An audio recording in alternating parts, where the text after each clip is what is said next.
as far as I'm concerned, the Tories have broken Britain and they deserve to be punished, they deserve to be ousted. They're the party of high tax, high regulation, nanny state, pro-net zero, low growth, just the same as the Labour Party. Just describe to us, what is your relationship with Nigel Farage? Is he your boss?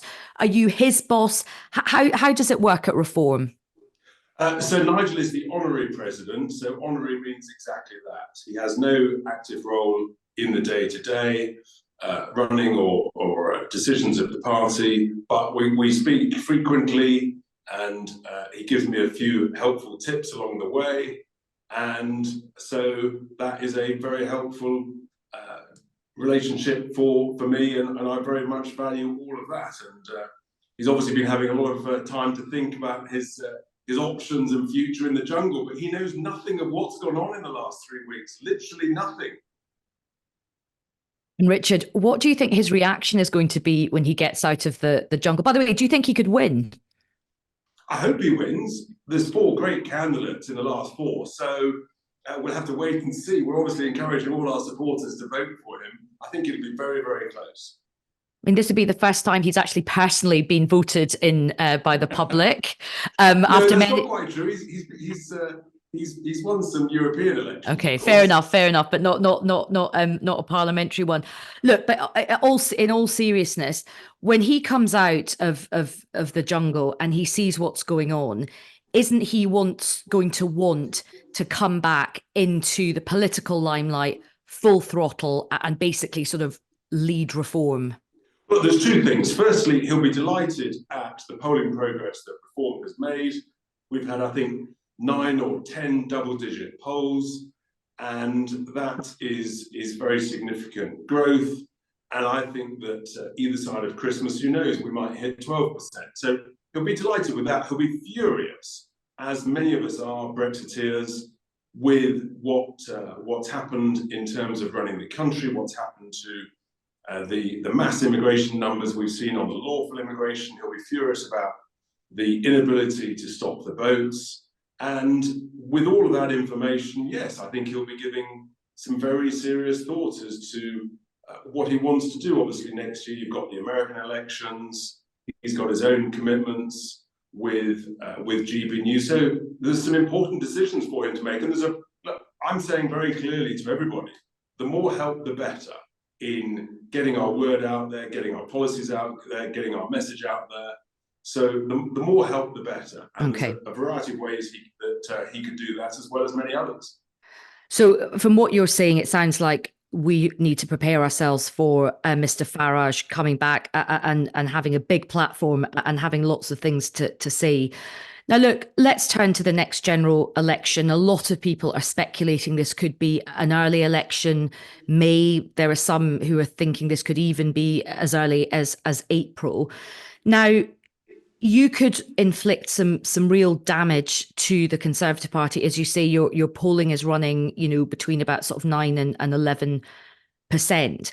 Are you seriously going to stand in every seat, or are you going to do what happened last time, where you gave it the big one, and then you didn't, and you didn't end up standing in every seat? I have committed on numerous occasions. We stand everywhere in England, Scotland, and Wales, every single constituency. That's what I'm committing, and that's what we're going to do. And look, you can't reward the failure that we've seen from this Conservative regime with more incumbency. You have to punish the incompetent. And as far as I'm concerned, the Tories have broken Britain. I fear that Labour will bankrupt Britain. And we believe that Reform's policies are the policies that will save Britain. So we stand everywhere. That's the best of democracy. And everybody's then got the opportunity to vote for us up and down England, Scotland, Wales. And how is this going to work, Richard? How are you going to fund this? And how are you going to make sure you select decent candidates? Because you have selected some candidates and then dubious things have come to light and you've had to sort of junk them. How do you have the infrastructure to make this happen? We're a lean, mean machine. We've got a great core team. We've selected over 400 candidates already. I suspect we're ahead of some of the other main parties, and they've been vetted. Very happy with them. We've got hundreds more going through the process. So whenever the election is, we're planning for an April possibility. Absolutely. We'll be ready, that is for sure. And We absolutely are committed to making sure that our candidates are properly vetted and fully behind all of our policies, and that's where we're at. And at the end of the day, when you've got 630 people, inevitably someone might say or do or write something on social media at the wrong time of the day that frankly is daft or worse. And if that's the case, then we will deal with it appropriately, as would any other party. And look, what's your aim by standing in every seat? Because it's hard to see you winning a significant number of seats. I mean, being absolutely brutally honest, Richard, it's hard to see you winning a single seat. Is your intention... Very negative, Aisha. You have to be an optimist to be in politics. Well, I've been in politics too long, Richard. Come on, it's unlikely you'll win a single seat unless Mr. Farage stands. So what's your end game, Richard? What do you want to achieve? Is this just to damage the Tories? No, the end game is we want proportional representation in this country, because that's a much fairer electoral system. And competition's a good thing. When new people with new ideas, new parties come along, people should welcome that. Democracy is much better served when the electorate have got more options on the table, more debate, different things to discuss. They'll then come to a better answer. So look, we're in this for the medium term, and we think that our policies are the right policies to save Britain from the terrible state that it's now being taken to by the Tories, and that's where we're at. We're very clear about that. Here's the thing, though, Aisha. I want people to vote positively for what they believe in, not for what they're afraid of. That's a terrible way for democracy to function. And where you've got proportional representation, the average extra turnout is 9 or 10%. That's another 3 million people who would be engaged in the but Richard, process. we have to trade in the realities we find it. The next general election is first past the post. There's likely to be two people who are going to be in Downing Street, either a Labour Prime Minister or a Conservative Prime Minister. Both parties have not committed to bringing in proportional representation. So you might want to bring in proportional representation. And actually, you have allies across the political spectrum. Robert Peston was on my show last week saying that he actually thinks first past the post has failed. But the people who are making the decisions are not going to do that. But look, by standing with the current first past the post system, the big result is you're going to help smash the Tories, and you're going to help deliver a whopping big Labour majority. So my focus, Aisha, is on putting our policies out there so that people can learn about reform, hear about us, see what they like, see what they don't like.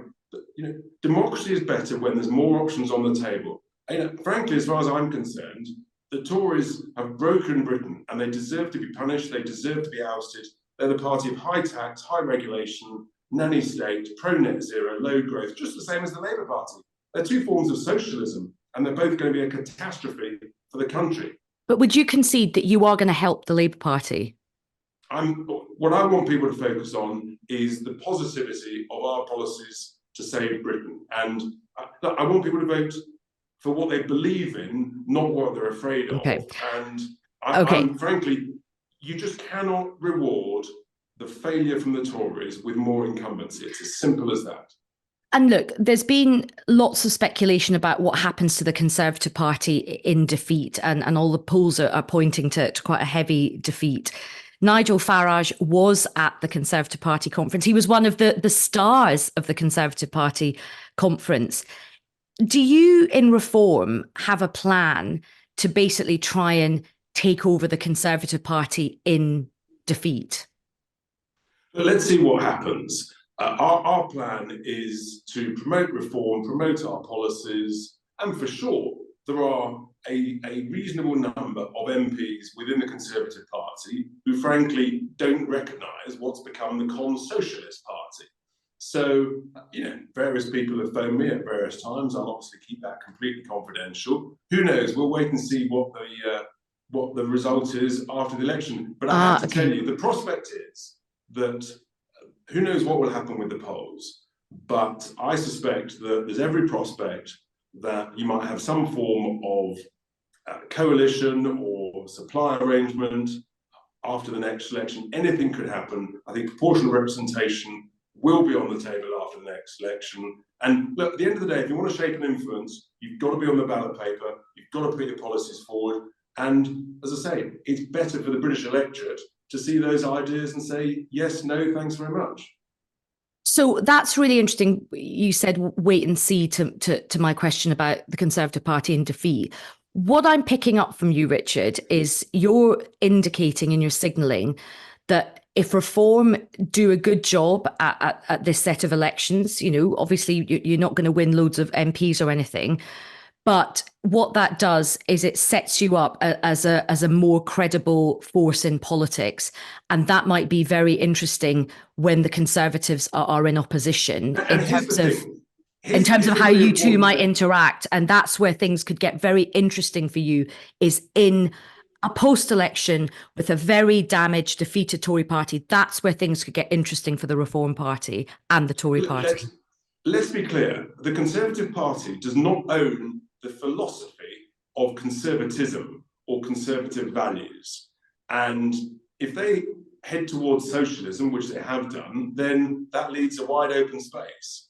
And I think our policies are the right policies for rescuing the country from the pickle that we're in, frankly. So let's wait and see. But politics is a medium game. It doesn't happen overnight. But if you look at the progress we've made in the last 6 to 12 months, we're so much more recognised. People are aware of us. The brand is growing. The polling is growing. Let's just watch this space. Watch this space. How interesting. Just a couple of questions before I let you go, because we're running out of time. Do you think Nigel Farage will want to stand as an MP at the next election? Actually, that I don't think he'll want to do. He has previously said he wouldn't want to stand under a first-past-the-post system. He, like me, is very committed to proportional representation. So I think that's highly unlikely. But I think he'll be very tempted to try and get involved and shape an influence. Look, the other point is, Aisha, whether the main two parties like it or not, this election will be an immigration election, both lawful and unlawful. That will be centre stage on this election, and that's Nigel's home turf. And just final question, do you think there's any world in which Nigel Farage could change his mind about wanting to be an MP? And let's say there was a very, very bad Conservative defeat. Is there any chance he'd want to try and come into the Conservative Party and end up leading the Conservative Party? Because that would be a more powerful vehicle for him. I think you've got to wait and see to what happens after the election. And I can't envisage that world at all, frankly. We're promoting and very confident that we've got the right answers, the right solutions, and we're the fresh face on the block. And I think the Tories, frankly, it's a toxic brand. I think it's on the way out. And final question, if Rishi Sunak loses his vote, I think it's Tuesday, on Rwanda, should he resign as Prime Minister? Well, that'll be a matter for him, but it's hard to see how he holds together the government thereafter, in which case I suspect we're looking at an election at the back end of February, early March. Well, Richard, it's going to be a very, very exciting couple of months. It certainly is. Thank you very much for your time.